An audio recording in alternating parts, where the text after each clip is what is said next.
My name's Calvin. I'm 35, a software consultant, and the kind of guy who reads the fine print on family group texts but rarely replies. I'm the youngest of three and by far the quietest. Not because I don't have opinions, but because I learned early on that in our family, silence is safer. My sister, Vanessa, 2 years older, fills up the room with opinions, emotions, and chaos, usually all at once. And my parents? Well, let's just say they gave up trying to keep her in check a long time ago. It was easier for them to ignore the storm than stand in it. Vanessa has always been a lot.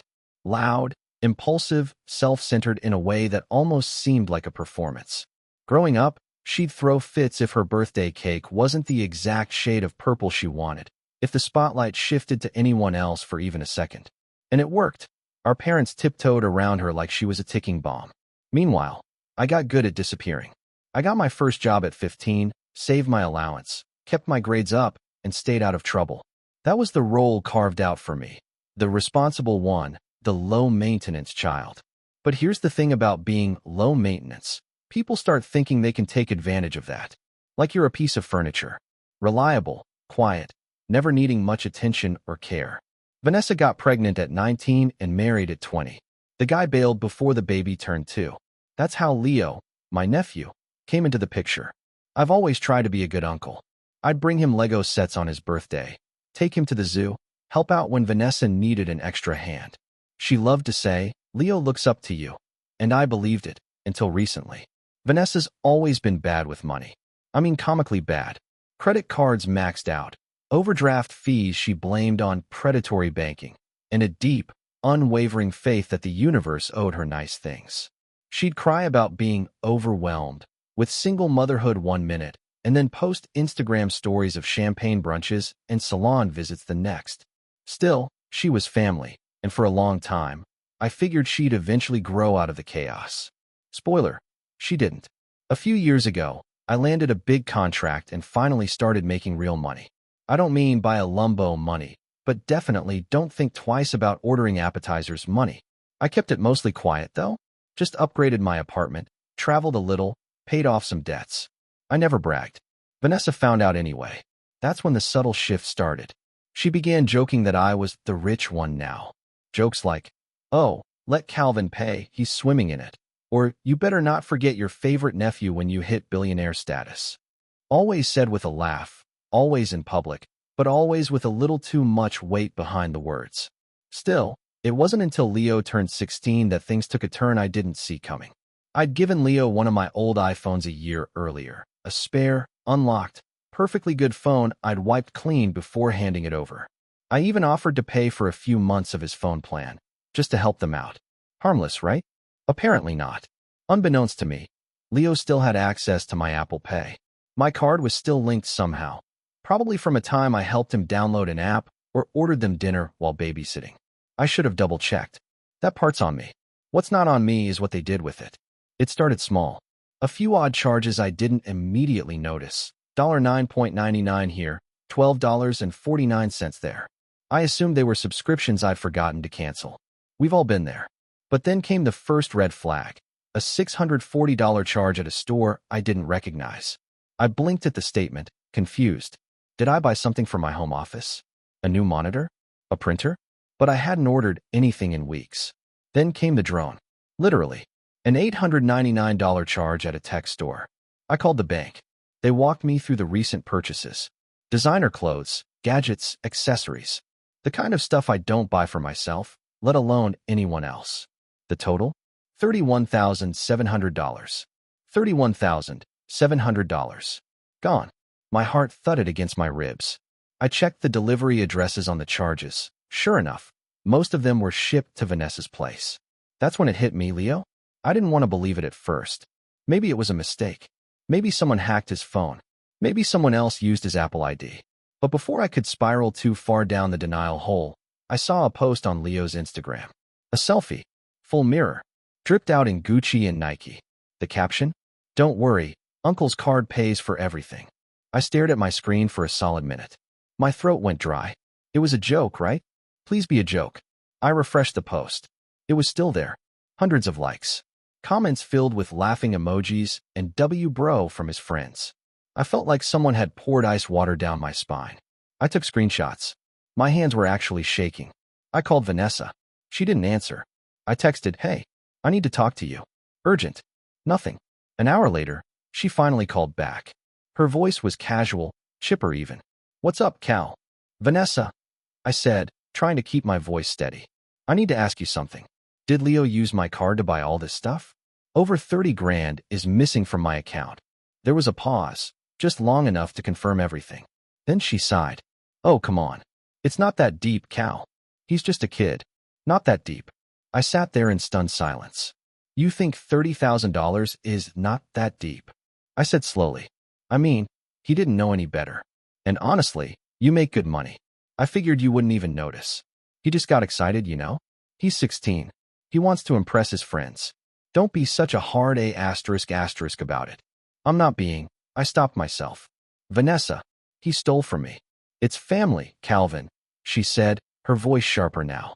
"Don't act like you haven't helped before. Not like this. You always play the victim," she snapped. "Honestly, maybe if you visited more or got involved in his life, he wouldn't have felt the need to show off." That one actually made me laugh, bitter and low. I gave him a phone. "I gave you both so much help. I'm not your ATM. You're overreacting." I took a breath and said the only thing I could think of: kids learn from consequences. Then I hung up. I sat there in my kitchen, the walls closing in around me. The betrayal wasn't just the money. It was the assumption, the casual entitlement, the way she didn't even flinch. Like I was some distant cousin with a black card, not her brother who had scraped his way up from a shoebox apartment and microwave dinners. That night, I stared at my ceiling until 2 a.m., thinking, replaying every time I'd paid for dinner, every favor I'd done, every time I'd swallowed a snide comment to keep the peace. Every time I told myself, she's family, just let it go. Then I opened my laptop. I logged into my bank account, and I froze every card. Every linked account. I reported the card as stolen and disputed every charge. At 6:42 a.m., my phone buzzed. One text. All caps. "What did you do?" I locked the screen and stared at the ceiling again, heart pounding, not with fear this time, but something else. Clarity. And maybe, for the first time in years, a little bit of peace. I didn't reply to her text. Not at first. I just stared at it, still groggy from barely sleeping, while the sun spilled weak morning light across my kitchen. My coffee sat untouched. My phone buzzed again, then again, and again. 23 missed calls before 8 a.m., mostly from Vanessa. A few from my mom. Even Leo tried once, though I imagine that call wasn't voluntary. I let them all go to voicemail. I needed space. I needed time to think. But mostly, I wanted them to sit with the confusion for a bit. The not knowing. Because for years, I'd been the one left wondering, trying to make sense of things that never did. Why I was always the one who had to understand. Why being responsible came with the silent tax of being taken for granted. Why helping meant you were expected to help forever. By noon, Vanessa showed up at my building. I only knew because the doorman called me. "Hey, Mr. Reed, there's a very upset woman in the lobby who says she's your sister. Says it's urgent." I sighed. "Tell her I'm not home. She's refusing to leave." I pinched the bridge of my nose. "Tell her I'm out of town. I'll call her when I'm back." He hesitated. "You sure?" "I'm sure." It was a lie. I was in my pajamas. But I just didn't have the energy for whatever meltdown she was about to unleash. I could already picture it. The dramatic tears, the manipulative guilt tripping, the switch flip from sweet to venomous when she realized I wasn't budging. I watched through the peephole as she eventually stomped away. Her phone to her ear, jaw clenched. It was only a matter of time before Mom called again. And sure enough, 2 hours later, she did. "Calvin, what is going on?" she asked, voice already tinged with judgment. I didn't answer right away. "Well," she pressed. "You want the short version or the part where your grandson stole $31,000 from me and your daughter told me to get over it?" Silence. "I don't think that's the whole story," she said finally. I almost laughed. "Oh, really? You think I fabricated the bank statements?" "I think maybe it's not as serious as it looks. Leo's just a teenager. You've always been a bit strict." That word again. Strict. I wasn't strict. I just had boundaries. Boundaries no one in this family seemed to respect. "He used my card without permission," I said, then bragged about it online. "I saw the post," she admitted, sighing like she was the one under stress. But I don't think he meant to hurt you. He probably didn't realize how much he spent. I swallowed hard. Mom, he bought a drone. And designer shoes. This isn't oops, I bought a game on accident. This was planned. Another sigh. You make good money, Calvin. Can't you just let it go? That line. That infuriating line. I'd heard it so many times over the years, it had become background noise. Can't you just let it go? Whether it was Vanessa screaming at me over a borrowed charger or her borrowing my car without asking when we were younger, it always ended the same way. Me being told to be the bigger person. Her getting off the hook. Let me ask you something, I said quietly.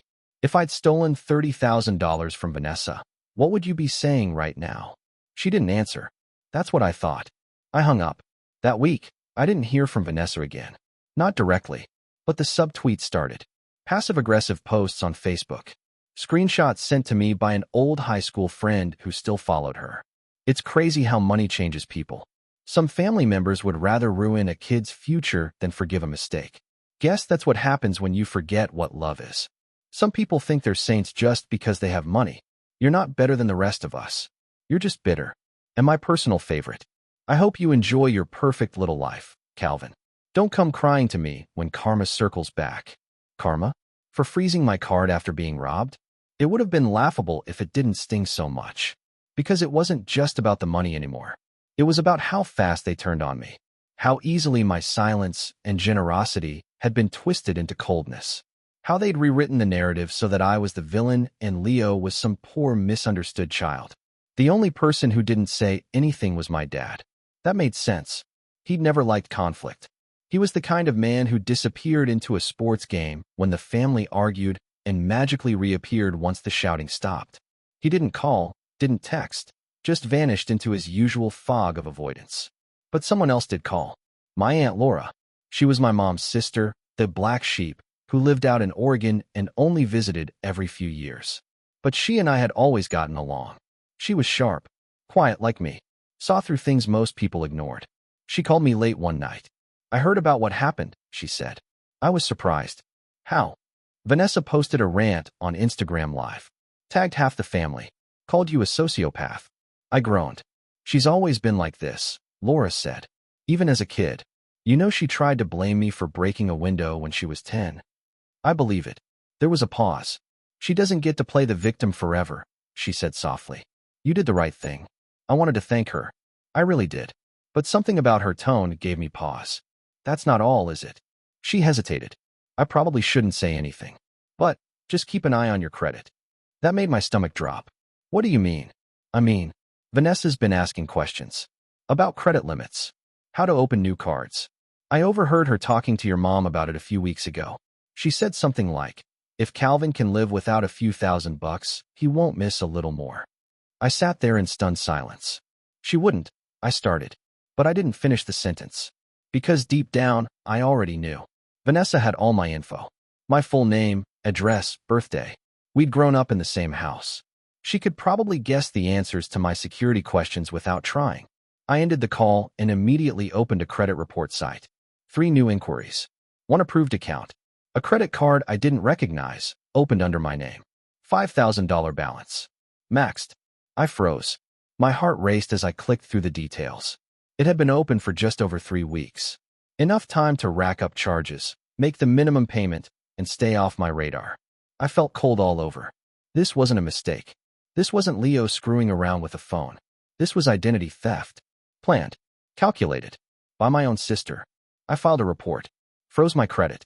Called the company and started the process of disputing the charges. My voice shook, but my mind was crystal clear. The next morning, I called my lawyer. Not because I wanted to sue, but because I needed to know what I could do to protect myself from my own family. 2 hours later, as I sat reviewing paperwork with him, my phone buzzed again. Vanessa. This time I picked up. You need to stop, she snapped. You're ruining everything. I didn't say anything. You froze your credit? Really? Do you know how much trouble that causes for everyone? Leo needs a new laptop for school, and now my cosign is getting flagged. I hope you're happy. You opened a card in my name, I said quietly. Another pause. That's not what happened. I have the statement. Look, Calvin, she said, her voice suddenly softening. This is all getting out of hand. We're family. Don't let money turn us into strangers. You used to be so kind. What happened to you?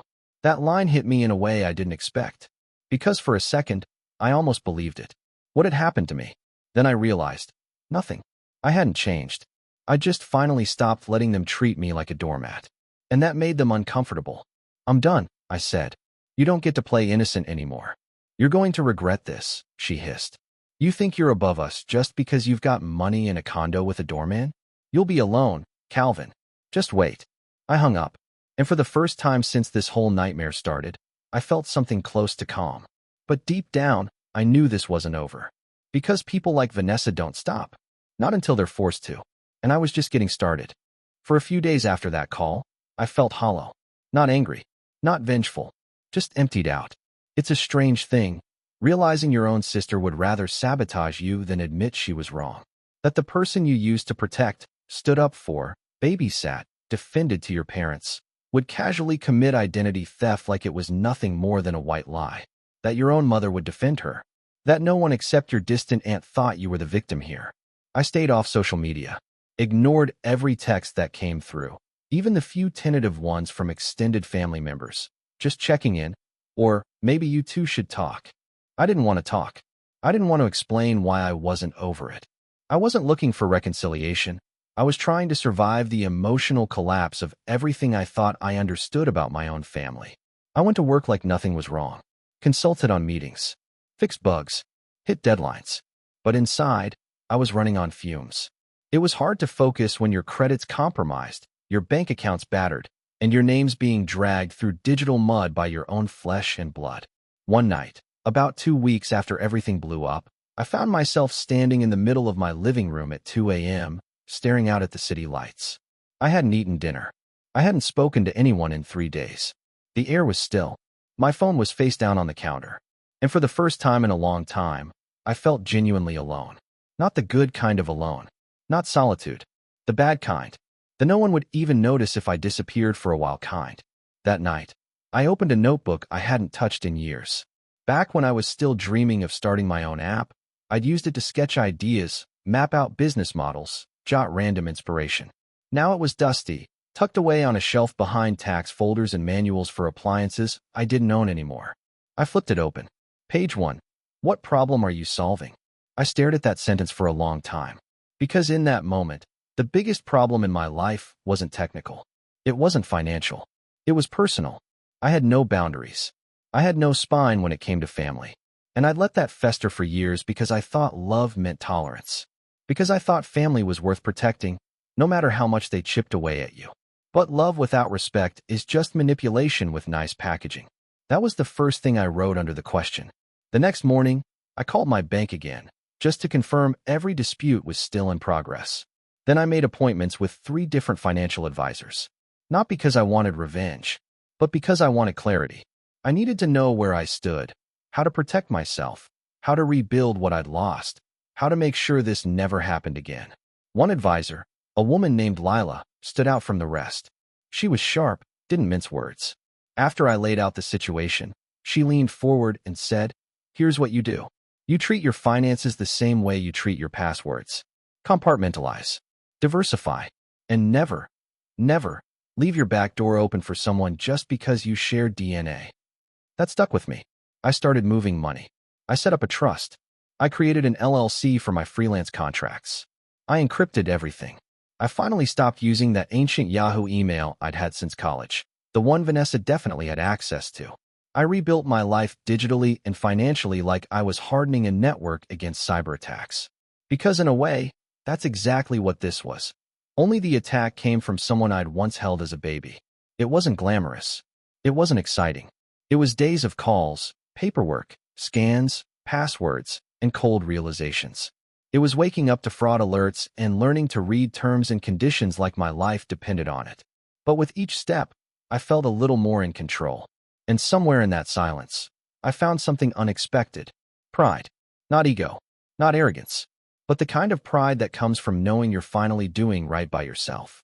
That you're not patching over holes to keep the peace. You're rebuilding from the ground up.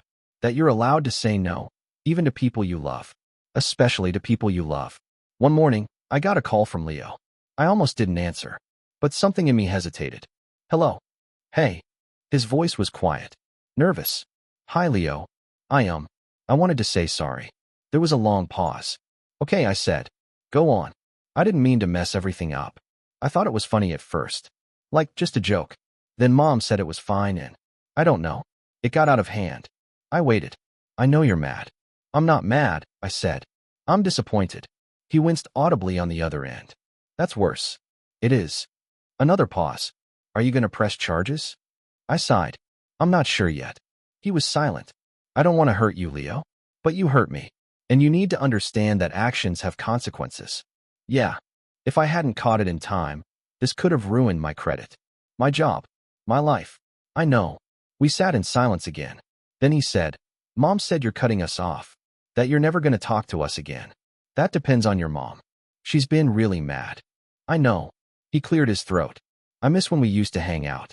You used to take me to the arcade. You were cool back then. That stung more than I expected. I swallowed.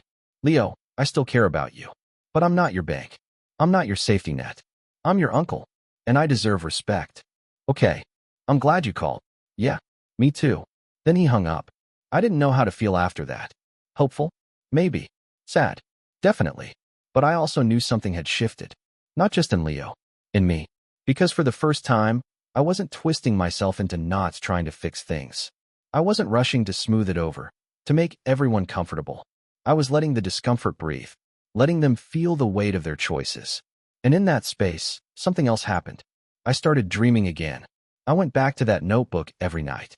Started sketching out a real business idea, a financial security app for freelancers.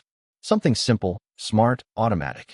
Something that could help people like me set boundaries, prevent fraud, teach you how to say no with your dollars and your dignity. I built a prototype, tested it with friends.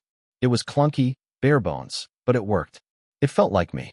My apartment, once silent and sterile, started to come alive again. I cooked real meals. I bought a standing desk. I hung art. I even invited a couple friends over for a board game night, something I hadn't done since before the whole mess began. One of them, Darren, asked casually, "You've been different lately. Calmer. Stronger. What changed?" And I surprised myself when I said, I stopped giving people discounts on my worth just because they share my blood. He laughed. Damn. Put that on a t-shirt. But he was right. I was different. Not colder. Just clearer. Stronger. I still hadn't heard from my mom. My dad, unsurprisingly, stayed quiet. Vanessa posted less and less. Her Instagram went from fiery rants to cryptic quotes. Then eventually, silence. I didn't chase it, because I was no longer trying to fix what was broken beyond repair. I was focused on building something that wouldn't shatter so easily. My own life. My own boundaries. My own version of family. Chosen, not assigned. And just when things finally started to feel normal again, just when I'd begun to sleep through the night, laugh at dumb shows, and enjoy the peace I'd earned, I got a letter. In the mail. Handwritten return address. No name. Just a P.O. box in the suburbs. I opened it slowly, heart already sinking before I even unfolded the paper. The handwriting was familiar. Curvy. Dramatic loops. Vanessa. Inside was one sentence. You think this is over, Calvin? When I read that letter. You think this is over, Calvin? I didn't feel fear. Not this time. I felt a click. Like a lock turning. Like something that had been waiting, quietly, in the back of my mind finally stepped into the light and said, all right, you gave them grace. Now it's time to give yourself justice. I sat there at the kitchen counter, turning the envelope over in my hands. The handwriting, the smugness, the deliberate drama of using snail mail, like she wanted the message to linger, like she wanted me to feel the weight of the paper in my fingers and imagine her laughing while she sealed it. It wasn't just a taunt. It was a promise. Vanessa wasn't done. And for the first time since we were kids, neither was I. See, up until this point, I'd been playing defense. Freezing cards. Filing reports. Protecting myself from her chaos. But the thing about defense is, it keeps you safe, but it doesn't stop the storm. It just buys you time. That letter made something very clear. Vanessa didn't think I'd fight back. She thought I'd stay silent. Stay cautious. Stay meek. But I wasn't the same person who loaned her money and called it a gift just to avoid another fight. I wasn't the same little brother who cleaned up her messes while Mom whispered, "She's going through a lot. Be patient." I was a man with a folder full of fraud reports, screenshots, and timestamps. And now, I was building a case. I pulled out a fresh notebook, the same one I'd started scribbling business ideas in, and wrote a new title on the top of the page. Operation Consequence. Underneath, I made a list. Phase 1, Documentation. I went back through every bank statement from the last year. Not just the obvious ones. I dug deeper. Cross-referenced receipts. Matched delivery addresses to Vanessa's place. Pulled up archived emails from that old Yahoo account she used to access. Turns out, this went back further than I thought. Tiny charges. Streaming services I never signed up for. Uber rides in cities I hadn't visited. Amazon packages delivered to her zip code. She'd been bleeding me dry in increments, slow enough not to trigger alarms. Over $8,000 in minor charges. All hidden in the noise. I printed everything. Labeled each page. Built a color-coded spreadsheet with dates, vendors, amounts, and the accounts they came from. It took me 3 nights for mugs of black coffee and one very patient cat curled on my lap. But when I finished, it felt like I was holding something sacred.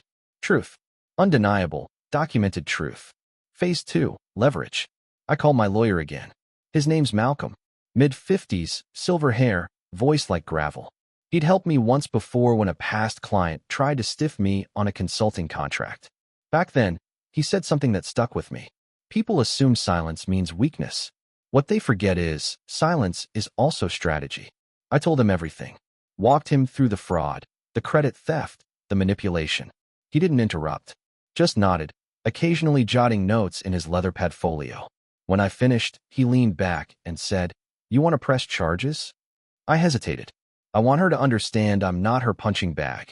He smirked. "We can do better than that." He explained the options. Civil suit. Restitution. Even small claims court for the charges under $10,000. Most importantly, we could send a certified cease and desist. A formal declaration that any future attempts to defraud or harass me would trigger immediate legal consequences. But Malcolm also had another idea. "You've been cleaning this up yourself," he said. "That's admirable. But what if we made it clear that you're not alone anymore?" That's when we began Phase 3. Phase 3, Pressure. Malcolm drafted a letter. Not a threatening one. A polite one. That's what made it powerful. It was addressed to Vanessa, but CC'd to her employer. Her landlord. Her school district. She worked part-time as a counselor at Leo's high school. The letter stated, in formal legalese, that I had documented evidence of financial misconduct, unauthorized account usage, and potential identity theft. That I wasn't currently pursuing criminal charges, but had preserved all rights to do so. It didn't accuse. It informed. It didn't threaten. It warned. Legally, it was airtight. Emotionally, it was a scalpel. We mailed it. Certified. Signature required. And then we waited. 5 days later, Vanessa called. I didn't pick up. She left a voicemail. Her voice was trembling. Not the dramatic, crocodile tears sobbing she used to get out of parking tickets, but something colder. Scared. "Cal, I got your letter. What are you doing? You can't send stuff like that to my job." They called me in. They asked if I'd stolen from a family member. My boss looked at me like I was a criminal. "You are," I thought. She kept going. "This could ruin everything. I could lose my job. Leo could. He could be expelled if they think I'm unstable." And there it was. The guilt trip. The fear mixed with blame. Like clockwork. I saved the voicemail. Phase 4, the network. The thing about going through something like this is, it teaches you who your real friends are. I'd kept mostly to myself throughout the chaos. But after Malcolm's letter went out, I started reaching out to people. Quietly. Not to gossip. To gather intel. Darren, my board game buddy, turned out to be more connected than I realized. He'd gone to high school with Vanessa and still had mutuals in that old friend circle. I asked if he'd heard anything. He called me the next day. "She's spiraling," he said. Define spiraling. "She told someone you were trying to destroy her life with lies. But then someone else said she admitted to opening a credit card in your name. Said it was your fault for not noticing. Wow. She also said you were going to expose her to the whole family." I paused. Because that wasn't a bad idea. Phase 5, the mirror. For most of my life, I'd avoided conflict. Avoided airing dirty laundry. But Vanessa had been dragging my name through the mud since the day I froze that card, and I'd said nothing. Now, I decided to speak. I drafted a message. Simple. Honest. No theatrics. I posted it in the family group chat, the one with all the cousins, aunts, and uncles. The one that lit up every Christmas and went silent by New Year's. Hey everyone. I know there's been a lot of talk lately. I've stayed quiet out of respect, but I think it's time you heard the truth from me. Vanessa used my financial information without permission and stole over $30,000 from me. I've filed official reports and have documented evidence. I'm not looking for drama. I'm just making it clear that I'm not the villain in this story. I love this family, but I won't tolerate abuse from anyone, no matter what blood we share. If you want to talk, I'm here. But if you support what she did, please remove yourself from my life. Respectfully, Calvin. Then I logged out. I didn't check the chat for 2 days. When I finally did, there were 197 unread messages. Half were stunned silence. A few cousins sent private messages.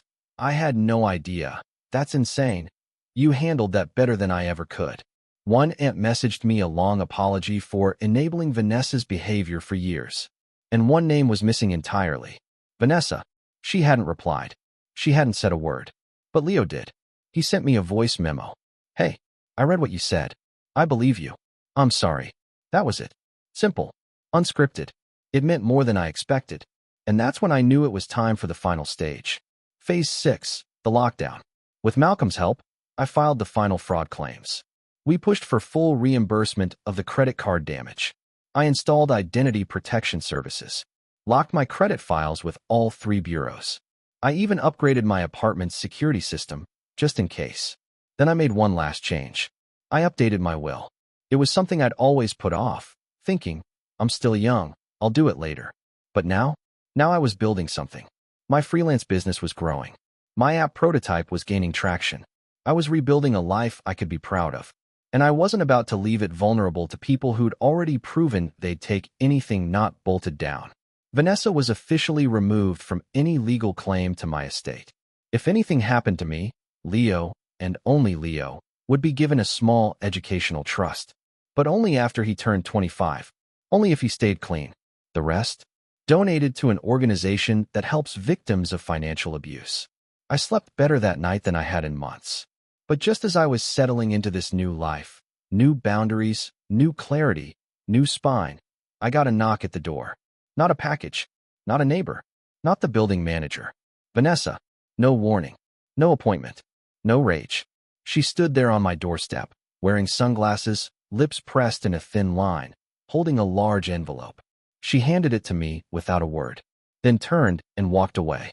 Inside was a single sheet of paper, a formal legal notice. Vanessa was suing me. When I saw the lawsuit, I didn't even blink. Maybe a few months ago, it would have crushed me, sent me spiraling into anxiety, second-guessing everything, questioning whether I'd gone too far or misunderstood her intentions. That's the trap when you've been raised around emotional landmines. Your instinct is to disarm them quietly, even when they're clearly not your mess. But not anymore. Not after everything. I sat down with the envelope, laid it flat on the kitchen table, and read it word for word. Vanessa was suing me for emotional distress, reputational damage, and, get this, intentional interference with her employment.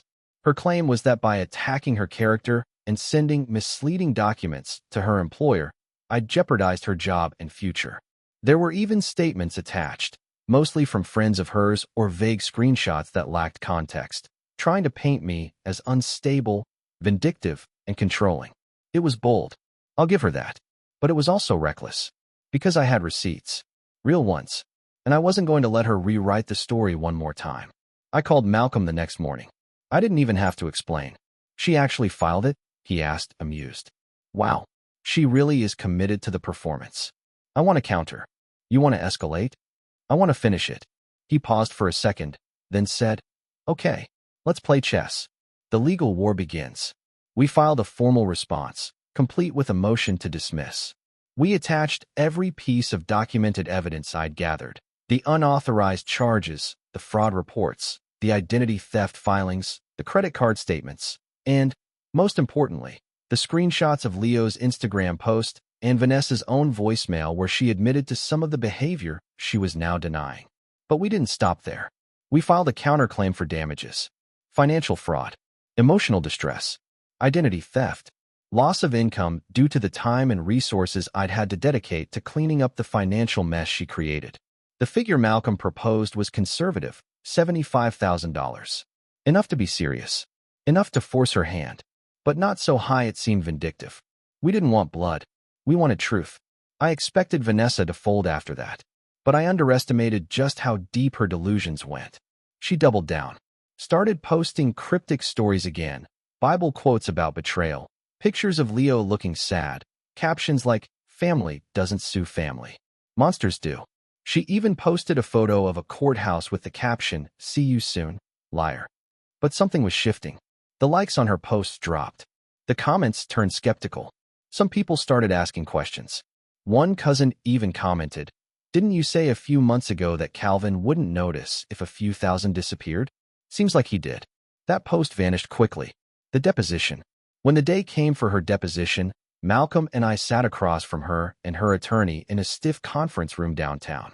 Vanessa looked nothing like the confident, smug woman who once told me I was too soft to survive the real world. She looked tired, pale, nervous. She wore a blazer that didn't quite fit and kept tapping her pen against her notepad like it was the only thing keeping her grounded. Her lawyer was young, ambitious, probably convinced she was the victim. That belief didn't last long. When Malcolm dropped the first round of evidence, signed dispute reports, matching delivery addresses, screenshots of text messages where Vanessa laughed about accidentally using my card, it was like watching air deflate from a balloon. By the time he played the voicemail, her voice trembling, saying, "You can't send stuff like that to my job," she wasn't tapping her pen anymore. She was silent. Her lawyer leaned in and whispered something to her. She nodded, barely. Malcolm turned to me, calmly. "Would you like to make a statement, Calvin?" I nodded and leaned forward. I tried to handle this quietly. I didn't want it to come to this. But I was lied to, stolen from, and then blamed when I protected myself. I didn't go looking for revenge. I just wanted peace. And now that we're here, I want accountability. Nothing more. Nothing less. Vanessa didn't look up once. The offer. A week later, they reached out with a settlement proposal. Vanessa would drop the suit and issue a formal written apology, reviewed by our legal team, in exchange for me dropping the counterclaim. Malcolm raised an eyebrow when he read it. "She's scared." "She should be," I said. I didn't reply right away. I sat with it. Not because I doubted what to do, but because I wanted to be sure I wasn't acting out of spite. And then, I made a change. We sent back a revised offer. I dropped the financial counterclaim, but I wanted 3 things. A notarized confession, acknowledging what she did, the fraud, the card misuse, the impersonation. No vague language. No half apologies. Mandatory financial counseling, 12 sessions, documented, signed by a counselor. Paid out of her own pocket. If she missed even one, the deal was void. A public statement, sent to the family group chat and posted to her social media. It didn't need to be dramatic. Just truthful. Her lawyer balked. Malcolm didn't blink. "Your client already committed financial fraud," he said. "You want to fight this in open court? We'll be happy to bring in witnesses. Maybe Leo's teachers. Maybe her landlord. Maybe her employer. Up to you." The next day, they agreed. The fallout. The statement Vanessa posted was short, but effective. "To my family and friends. I've made serious mistakes that hurt someone I care about. I misused Calvin's financial information without permission and caused harm to both his finances and his trust in me. I take full responsibility for my actions and am working to make things right. Please don't direct blame toward him. He did what anyone would do to protect themselves." Vanessa. It was the closest she'd ever come to accountability in her entire life. The group chat blew up. Some people were shocked. Others quietly deleted their old comments defending her. A few relatives messaged me privately to apologize, saying they hadn't known the full story. But the most surprising message came from my mom. I read Vanessa's post. "I owe you an apology. I didn't believe you because I didn't want to believe she could do something like that. But I see now how much you were hurt. I'm sorry for not protecting you too." That one. That took me a while to read through. I didn't reply immediately, but I appreciated it. "And Leo?" He sent me a message 3 weeks later. "I just finished my second counseling session with Mom. She's really different. I don't know if it'll stick, but she's trying. And I think you standing up for yourself made her realize she couldn't just keep wrecking people and expecting to be forgiven. I miss you. Maybe we can hang out sometime." I smiled at that. Maybe we could, but not right away. The new chapter. 6 months later, my app went live. It wasn't flashy. It didn't get picked up by TechCrunch or go viral on TikTok. But it worked. Freelancers started signing up. People who'd been burned before by clients, partners, or family. People who understood the importance of boundaries. I called it Iron Key. Your life. Your lock. Your terms. One of the features? A tool to track shared accounts and alert you if anything unusual happens, especially from people you think you can trust. Vanessa's name was never mentioned in the branding, but her shadow was everywhere in the code. I moved on. I kept building, kept growing. I finally took that trip to the Pacific Northwest I'd always talked about. Spent a week in a cabin. No calls, no noise, just trees, wind, and peace. The kind you don't get from keeping people happy. The kind you earn by protecting your own peace. And when I came back, I opened that same notebook. First page. Still said, "What problem are you solving?" I wrote underneath it. The problem of pretending love is real when there's no respect to back it up. Then I closed the book, took a deep breath, and smiled. Because for once, finally, my life belonged to me.